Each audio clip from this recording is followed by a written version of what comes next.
Media Market Podcast no ar. Eu sou a Luísa Teleste e por aqui você já sabe. A gente troca uma ideia sobre os impactos das transformações da mídia nas estratégias de marketing. Hoje a gente conversa via Meet com uma convidada super especial, online conosco diretamente de São Paulo. A Camila é diretora de marketing Latino-American da FAICO e veio explicar pra gente um pouco sobre o trabalho deles e a hiperpersonalização, que é quase um trava-língua, mas a Camila vai nos ajudar a entender como que isso funciona e como isso se reflete nos usuários da empresa deles. Seja muito bem-vinda ao Media Market Podcast, Camila. Vai ser um prazer conversar contigo aqui hoje. Oi, Luísa. Oi, pessoal. O prazer vai ser todo meu. Bom dia, boa tarde, boa noite, dependendo aí do horário que você estiver acompanhando a gente. Podcast, ele permite isso, né? Tem essa vantagem. Sensacional. Obrigada novamente por ter topado o nosso convite. E já vou emendar logo de pergunta. Acho que é bacana que tu traga pra gente, Camila, um pouquinho da atuação da FAICO. Onde que vocês estão localizados aí geograficamente? Imagino que seja uma operação meio híbrida. E qual que é o core de vocês, assim? O que vocês trazem pro mercado? Bom, eu brinco que a FAICO é a empresa desconhecida, mais conhecida que você vai ouvir falar, porque ela é uma empresa B2B, então realmente ela é conhecida dentro do contexto corporativo.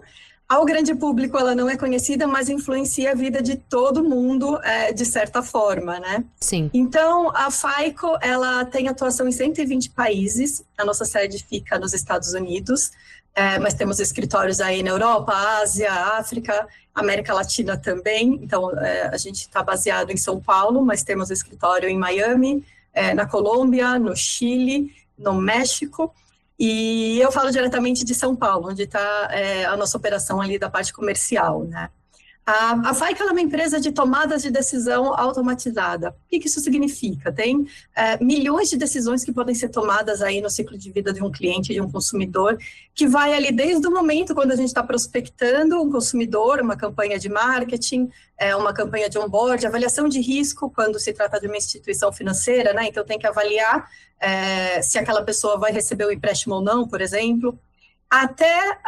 Então, o ciclo todo de vida daquele cliente. Então, uma vez que ele está dentro aí da minha carteira de cliente, da empresa, seja varejo, seja instituição financeira, seja seguradora, quais decisões eu preciso tomar para tornar aquele cliente mais satisfeito, mais lucrativo, com menos risco, evitar que ele sofra fraude e por aí vai.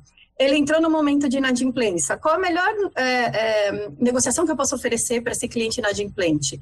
Ele mostrou sinais antes de ficar inadimplente? Não é melhor eu fazer uma oferta antes para que ele não entre em atraso? Então, tudo isso é feito via analíticos, via inteligência artificial, via machine learning. Entender qual é o momento do consumidor para poder oferecer na hora que ele precisa, o que ele precisa, comunicando no melhor canal possível. Então, isso que a FAICO faz. Hoje a gente atende 90% das 100 maiores empresas pela Forbes, então são clientes da FAICO. A gente está falando aí de 2/3 de todas as transações de cartão de crédito do mundo são protegidas pelas soluções de fraude da FAICO. Então é uma empresa muito grande, mas ela é conhecida mais realmente no nicho ali de tecnologia e da análise de risco, prevenção de fraude, e decisões automatizadas. Sim, então apesar de majoritariamente vocês atenderem a instituições financeiras, pelo que a gente estava conversando, não se resume só a isso. Isso mesmo. O varejo, por exemplo, pode adquirir a solução para poder melhorar, enfim, a experiência do usuário deles com essas informações, essa tomada de decisão automatizada. Exatamente. A gente tem até cliente do setor aéreo, né, companhias aéreas que conseguem, através dessas soluções, estabelecer a melhor rota para um avião, para economizar combustível, para ter a tripulação de uma maneira que faça sentido na legislação trabalhista daquela tripulação. A mesma solução você vê em laboratórios e hospitais também, para gestão de insumo, para gestão de equipe, para gestão de paciente, onde é melhor aquele paciente ser atendido. A petrolífera, ela consegue determinar melhor o preço do produto dela, de acordo com quanto está sendo produzido, de acordo com demanda, de acordo com o estoque, de acordo com, enfim, ela consegue operacionalizar melhor, tomar melhores decisões nesse ciclo todo aí de produção deles, né? Mas é onde a gente mais é conhecido no setor financeiro e é onde é mais fácil ver o impacto também, né? Porque quando a gente fala aí de concessão de crédito, é diretamente a nossa vida que está impactando. Quando eu preciso de crédito para o meu micronegócio, ou quando eu preciso comprar uma casa, vou me casar, quero um imóvel. Todos esses momentos, eles são cruciais na vida das pessoas e é onde a gente costuma ver, olhando como consumidor, é onde a gente costuma ver mais impacto. Sim, sem dúvida. Não, ficou fácil agora de entender, de tangibilizar, sabe? A gente conversava aqui um pouco nos bastidores sobre a tomada de decisão automatizada e como isso impactava na vida dos nossos usuários. E a gente conversava muito sobre uma coisa que quem nos ouve aqui, Camila, no Media Market Podcast, já sabe que eu estudei lá em 2013, cybercultura, com uma profissional incrível, chamada Raquel Recuero. Na época, eu lembro que ela já prestava consultoria pra Google, enfim, era professora universitária. E eu lembro muito claramente, assim, da gente na sala, e ela escrevendo no quadro: um dia chegaremos ao ponto da personalização. E hoje a gente já fala de hiperpersonalização. Acho que seria legal se tu pudesse trazer pra gente, além do case de vocês, um pouco do que é esse conceito, sabe? Pra nossa audiência entender de forma clara. É isso mesmo, Luísa. A gente chegou e passou já e foi para a hiperpersonalização. Eu acho que esses 10 anos aí que separam o que essa professora falou e hoje a gente teve um salto muito grande na digitalização ali durante a pandemia do Covid. As pessoas ficaram mais digitais, elas tiveram que se digitalizar sim ou sim para continuar trabalhando, tendo dia a dia, fazendo transações financeiras. Então, sem dúvida é uma realidade. E a hiperpersonalização, ela nada mais é do que entender melhor o consumidor e atender as expectativas dele, oferecendo o melhor serviço, o melhor produto, de maneira ágil, com uma experiência rápida, ágil. As pessoas não querem esperar mais, a gente tem tudo na velocidade da internet, né? Então, uns 5 anos atrás se falava um pouco da uberização do consumo, né? Então, a gente está super acostumado a ter um carro na nossa frente a hora que a gente quiser. A gente está acostumado a assistir um filme a hora que a gente quiser. A gente não precisa mais ir, como os incas, na locadora escolher os vídeos. Nossa! Então, pois a gente ia, rebobinava, enfim. E aí, quando o lançamento que você queria estava alocado? Pensa essa frustração. A gente sabia o dia de lançamento para ir na locadora, ficar esperando, aí reservava se fosse o caso. Então, isso trouxe um padrão muito alto de exigência na questão tempo, na questão personalização. Como assim essa instituição que eu tenho um relacionamento não me entende? Né? Se eu estou lá no Netflix e já tá, você deve gostar desse outro filme, é verdade, eu vou gostar, ele entendeu o meu padrão. Como eu não vou ter isso em todos os outros serviços que eu contrato, em todos os outros produtos que eu compro? Né? Então, isso tornou-se um padrão, né? A gente esperar essa rapidez, essa agilidade, essa personalização. E quando a gente fala de hiperpersonalização, então, é um nível seguinte: a predição é entender o comportamento futuro daquela pessoa e agir hoje, né? E trazer sugestões para aquela pessoa hoje, com base nos dados dela, no que ela utilizou, no hábito de consumo, como ela responde melhor a campanhas de marketing, né? Então, a comunicação omnicanal está disponível em todos os canais, ela quer ter a mesma experiência, né? Então, ela quer falar com a instituição ali no WhatsApp, mas isso já está refletido na agência dela de banco. Se ela precisar ir lá, já vai saber que houve essa conversa. Então, é importante a gente oferecer essa experiência, porque é isso que o cliente da gente está esperando. A régua tá muito mais alta, né, do que em outros tempos. Tá alta, e aí a gente, quando fala de hiperpersonalização, tá falando de todos esses dados sendo analisados para entender aquele comportamento e sugerir ou se antecipar e trazer uma ação seguinte que seja mais adequada àquele cliente, e aquele cliente é a pessoa, né? Eu não estou falando da Luísa, que tem X anos, que mora em tal região, então eu ali coloquei uma regra que todo mundo que tem essa idade, que está nessa localização, vai receber uma oferta. Isso não é uma hiperpersonalização. A hiperpersonalização é entender que você tem um cachorro, que você compra produtos, por exemplo, né, de pet shop, que você tem gato e cachorro, então, né, você compra dos dois. Sim. O que isso influencia? Você começa a procurar um apartamento para alugar. Bom, você vai querer um lugar que tem espaço, que tenha varanda. Isso é hiperpersonalização. É entender o que você precisa e oferecer para você de acordo com o que faz sentido e não perder o tempo do consumidor, não frustrar o consumidor, realmente ter uma experiência que ele vai se encantar, né? E é possível, isso já acontece hoje, acontece nas instituições brasileiras, não é algo que a gente está falando, mas acontece lá na China, Sim. Mas acontece lá nos Estados Unidos. Não, assim, já existe hoje, né? Posso dizer que aqui pelos clientes da FICO, que já é uma realidade, ter esse tipo de experiência. Ela está cada vez fazendo expansão para setores diferentes, sem dúvida, o setor financeiro, ele é um early adopter, ou seja, ele adota primeiro tecnologias, porque é um setor realmente que lida com um fluxo de caixa gigantesco, e aí quando a gente fala dos volumes são gigantescos, né? Mas outros setores também já estão começando a incluir na sua tomada de decisão esse tipo de considerações, né? Acho que principalmente o varejo, né? Desculpa te interromper. Pois é. Mas fico aqui pensando que os varejistas precisam, e já tem, a gente sabe que tem, esse tipo de informação na palma da mão, né? Sim, eles, varejista, telefônica, né, companhias telefônicas, bem observado. Eles têm ali um mar de dados.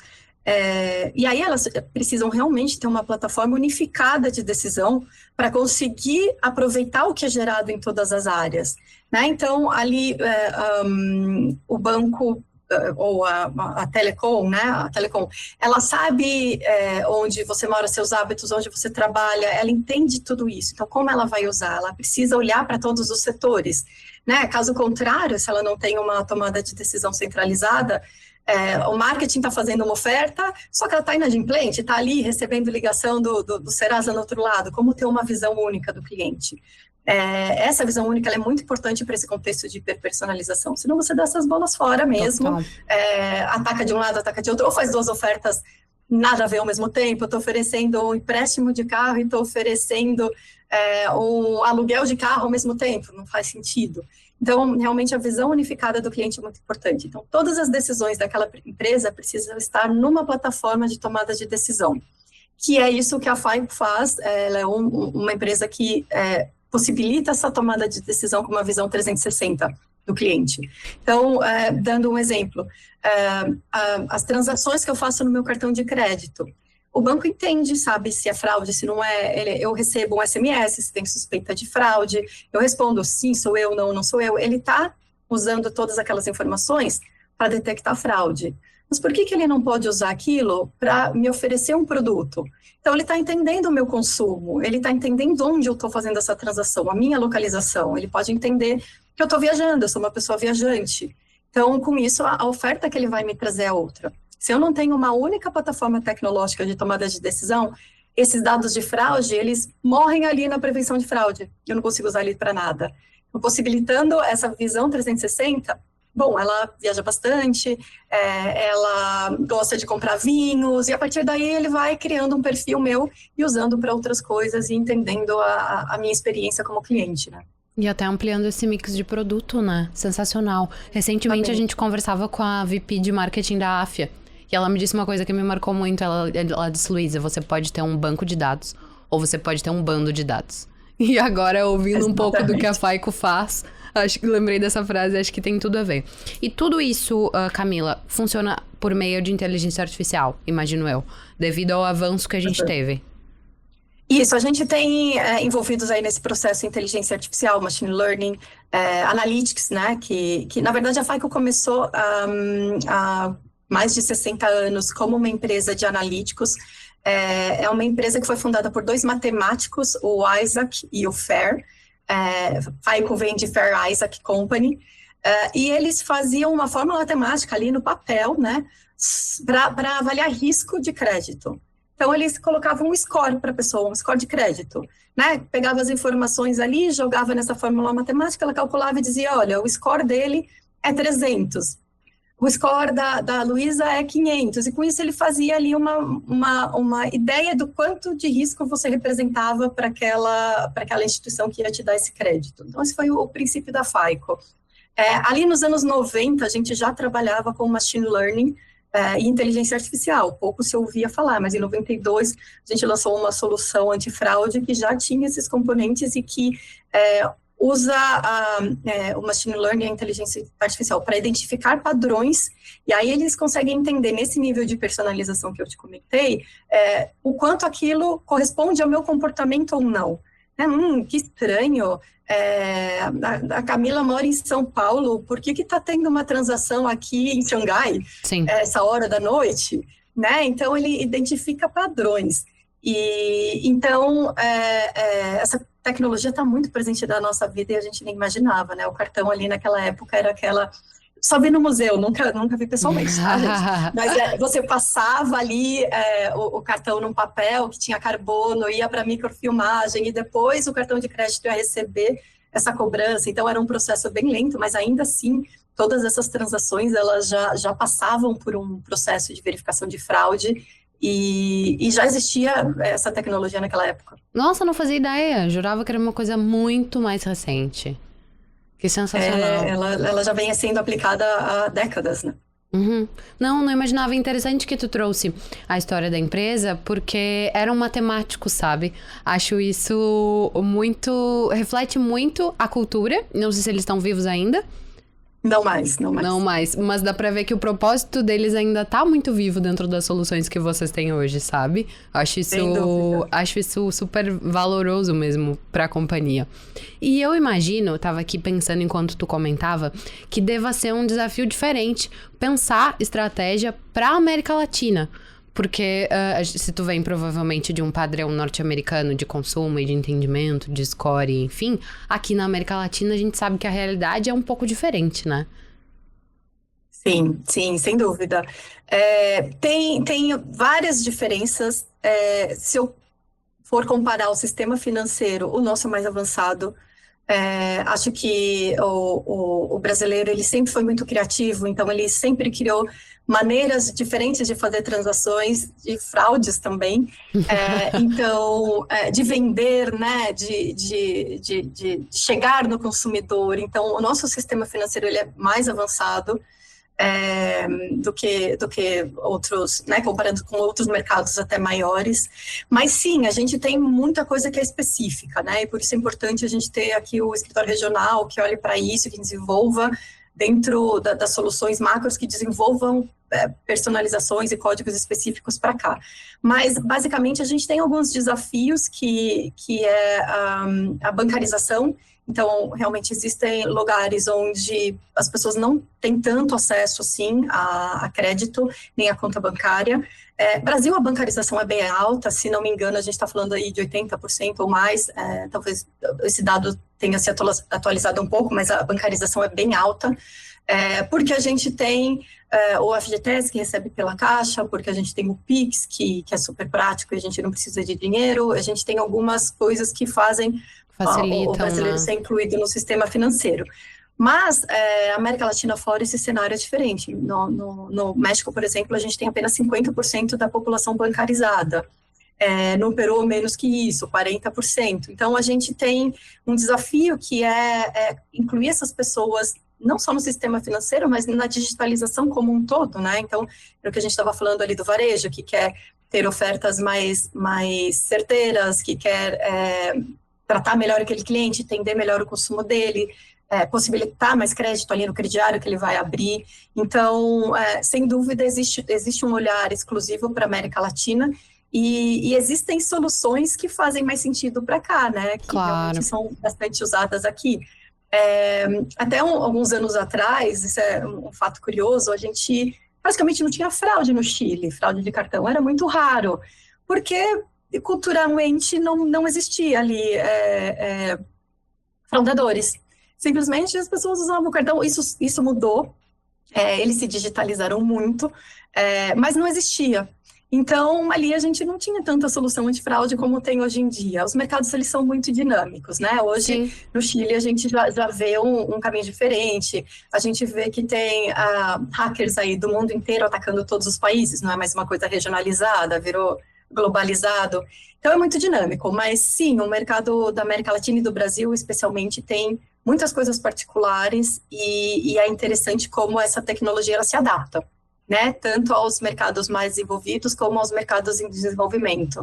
E é necessário, né? Porque como tu mesmo estava comentando, em lugares que a bancarização vai ser 40%, 50%, se tu não tem este rastro digital, perdoa também meus termos, tá, Camila? Que não é minha área de expertise. Mas tu não tem um rastro digital, não vai ter essas pegadas, tu não tem como criar ofertas, muitas aspas, personalizadas para uma pessoa que tu não conhece os hábitos de consumo. Tu fica sem insumo, literalmente, né?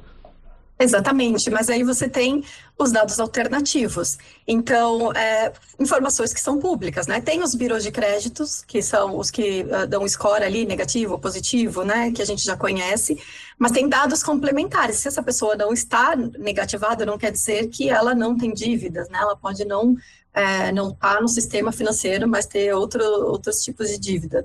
Mas pode olhar quantas pessoas moram ali na casa dela, que região é essa. Ela não tem nenhum histórico, mas a pessoa que mora na casa do lado tem, do outro, né, o outro vizinho também. Como é que esse bairro, mais ou menos, quem são as pessoas que compõem essa família? Aquela pessoa especificamente, ela não tem uma renda fixa, mas ela é casada com outro indivíduo que tem renda fixa. Tudo isso vai compondo e trazendo um perfil, né, de novo, traçando esse perfil daquela pessoa comportamental, e isso possibilita personalizar mais, dar mais crédito, dar mais acesso a essa pessoa a consumo e a crédito também, né? Que sensacional, isso me deixa muito empolgada. Porque, de fato, a gente a gente que viu no museu, que visitou bastantes museus, a gente viu essa evolução acontecendo. E soluções como essa podem possibilitar e popularizar ainda mais para as pessoas o acesso mesmo, tanto à instituição financeira, ou enfim, a gente está falando aqui muito voltado para o financeiro, e daí fica difícil de trazer outros exemplos, mas acho que a questão do score, por exemplo, no Brasil, é um grande case. A gente não precisa necessariamente reduzir a pessoa àquele número, existem vários outros padrões de comportamento que vão nos ajudar a construir uma possibilidade de crédito ali no futuro, sabe? Que bacana. Sensacional o trabalho que vocês fazem.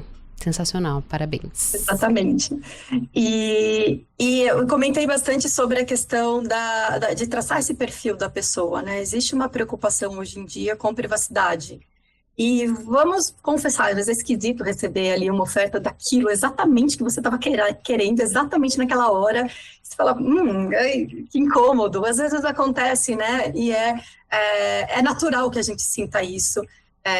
Mas, na verdade, as empresas, elas não estão monitorando a nossa vida indivíduo. Elas criam um código que determina o nosso padrão de comportamento, mas ele não sabe que sou eu, que moro aqui. Sim, ele não chega nesse nível de detalhe, né? Ele tem meu nome, obviamente, mas vou dar um exemplo, né? Então, uma companhia telefônica, ela sabe quando que eu faço ligação, para quem, esses dados todos existem. Mas eles não são armazenados, né? Ele não sabe que eu ligo tal horário, tal. É muito dado para ser armazenado, Sim. É muito dado para ser processado, não tem como. O que eles fazem? Criam uma fórmula matemática que representa aquilo e que representa aquele perfil. Então, o meu perfil está representado por uma fórmula ali, por um número, por um sinal, alguma coisa. Então, ele aciona, vou fazer uma campanha de marketing agora aqui para minha base de clientes de celular, vamos supor. Ele vai acionar ali, quando ele fizer a campanha, pessoas que respondem àqueles parâmetros que ele estabelecer. Ele não sabe que a Camila fala todo dia com a mãe dela no telefone, tal horário, que ela transita para cá, para lá. Ele só transformou tudo aquilo numa fórmula. Então, não existe essa possibilidade de alguém ter o mar de decisões que foram tomadas na minha vida porque eu estou tendo a privacidade invadida. Na verdade, não. A mesma coisa para a biometria. Tá? Os dispositivos, eles não guardam meu rosto, seu rosto. Ele guarda uma fórmula matemática que valida meu rosto toda vez que eu for me conectar. Então, ele faz um cálculo ali, verdade, autenticou. Pronto, não armazena imagem, não tem foto minha ali no sistema. Então, Com tudo isso, a gente tem, de certa forma, sim, uma hiperpersonalização, mas não tem essa questão de, meu Deus, eu estou sendo monitorado, é um Big Brother da vida real. Sempre. Mais ou menos, não é bem assim. Sempre que eu converso com amigas que não são do segmento de mídia e marketing, elas são impactadas por anúncios, tipo, ai, cara, tava falando nesse produto ontem. Como que ele já sabe que eu quero comprar? Ele me ouviu. Eu falo assim, linda, você não é tão especial assim. Deixa eu te contar. Não é um alecrim dourado. Não é. O seu padrão de consumo, de comportamento já está mapeado. Vamos conversar. Ele não tá te perseguindo, não. Você é só um usuário padrão, como todos nós. Mas dentro desse contexto, então, de transformar esses hábitos, esses consumos num cálculo, é muito importante que a inteligência artificial ela tenha uma rastreabilidade. Por quê? Porque lidar com esse tipo de decisão é muito sério. Decisão de crédito, decisão de consumo, influencia uma sociedade. Se, de repente, os bancos resolvem parar de dar crédito ali por um motivo que ninguém sabe explicar, isso impacta na economia de um país, né? Claro. País. Então, é onde entra a ética da inteligência artificial e a rastreabilidade. Então, hoje, os sistemas da FICO, eles são capazes de explicar o porquê daquela tomada de decisão.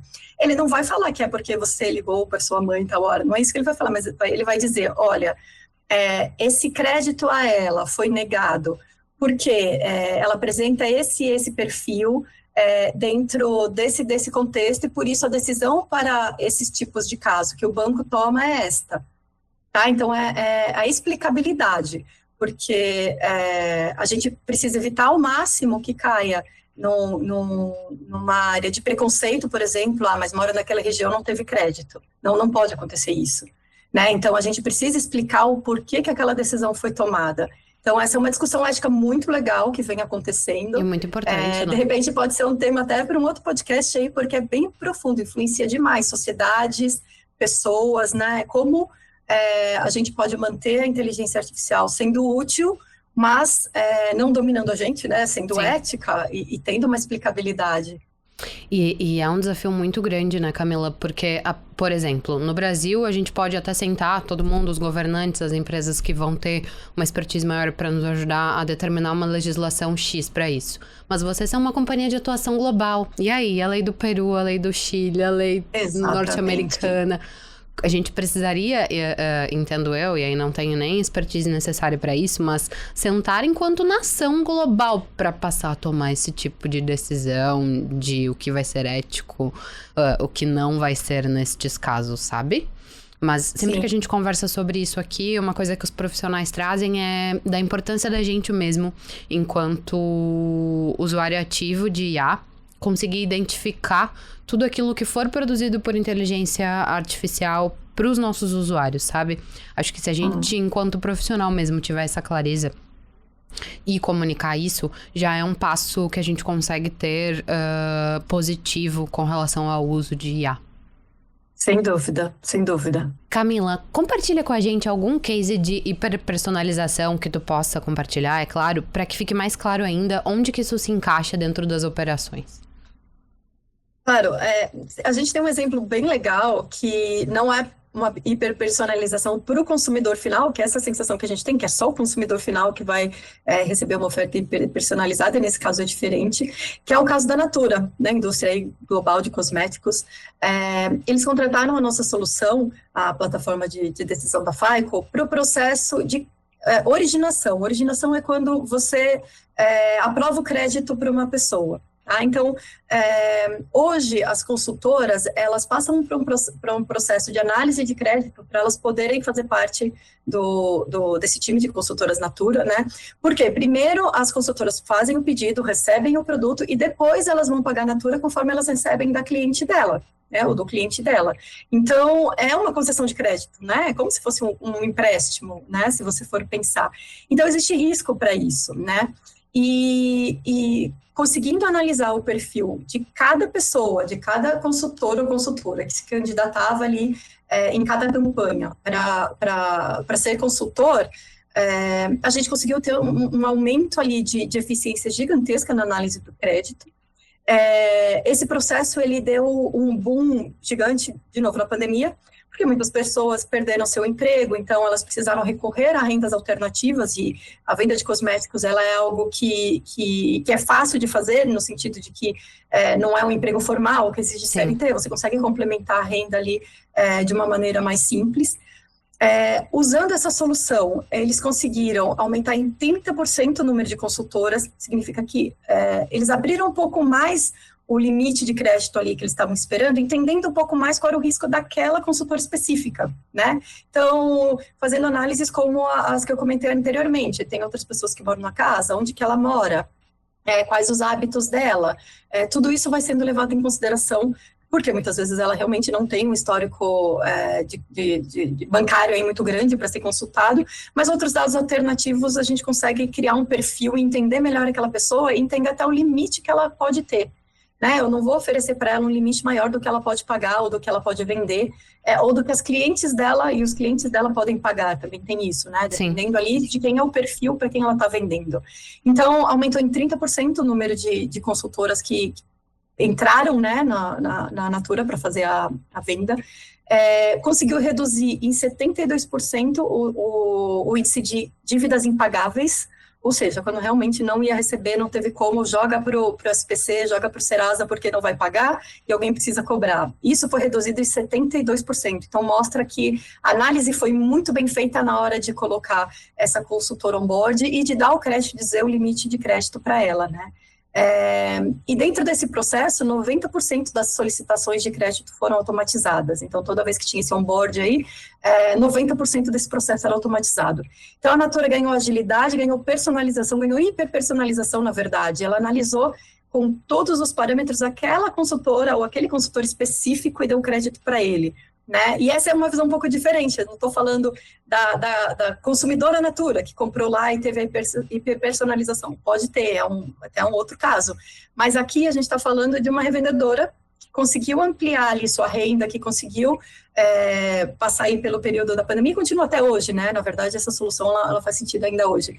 Mas que ela consegue gerar renda para a família dela, mesmo num emprego informal, e consegue criar um histórico ali com a Natura, para que ela futuramente possa ter um crédito maior, para que ela possa, enfim, expandir os negócios dela.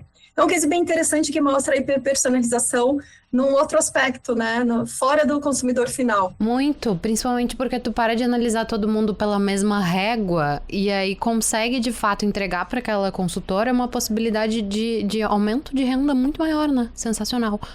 Ficou muito claro, com esse exemplo que tu trouxe, quais são os benefícios dessas soluções. Pra gente encerrar, gostaria de te pedir para tu compartilhar com a nossa audiência também aquilo que tu puderes, claro. O que a gente pode esperar da Faico no futuro, assim? Dá pra ver que vocês são uma companhia extremamente arrojada, muito antenada com aquilo que o mundo, de forma geral, tá precisando, principalmente muito ligado às instituições financeiras, que tem impacto direto aí nas nossas vidas e na economia dos países que vocês atuam. Se tu pudesse compartilhar algum spoiler aí do que a gente pode esperar da Faico nos próximos anos, o que seria? Bom, a gente tem trabalhado muito forte essa parte de hiperpersonalização e composabilidade. Esse é um termo bem de TI, que na verdade significa que você consegue, uma empresa consegue integrar todos os seus sistemas numa plataforma de decisão e compor dentro do que ela tem. Então, o que significa isso? Se eu tenho um sistema decisional para a área de originação de crédito, eu posso usar esse mesmo sistema para a área de crédito, de recuperação de crédito, né, de cobrança. Sim. Como? Compondo, que eu já tenho, eu só vou aumentar o volume, eu vou compondo, com vários fornecedores diferentes, tendo uma plataforma única. Então, essa composabilidade, ela é interessante para as empresas porque ela reduz custos, né, investimentos em TI, infraestrutura e tudo mais são reduzidos, e possibilitam a visão 360 que eu comentei, que é usar os dados que foram coletados aqui para tomar decisões ali, né? Então, você tem essa plataforma decisional. Então, a gente vem avançando nessas frentes. Hiperpersonalização, porque, como eu comentei, a tendência é essa na nossa sociedade, mas você precisa ter a tecnologia por trás, que é essa parte dos componentes que se agregam e que se conversam dentro desse ecossistema das empresas.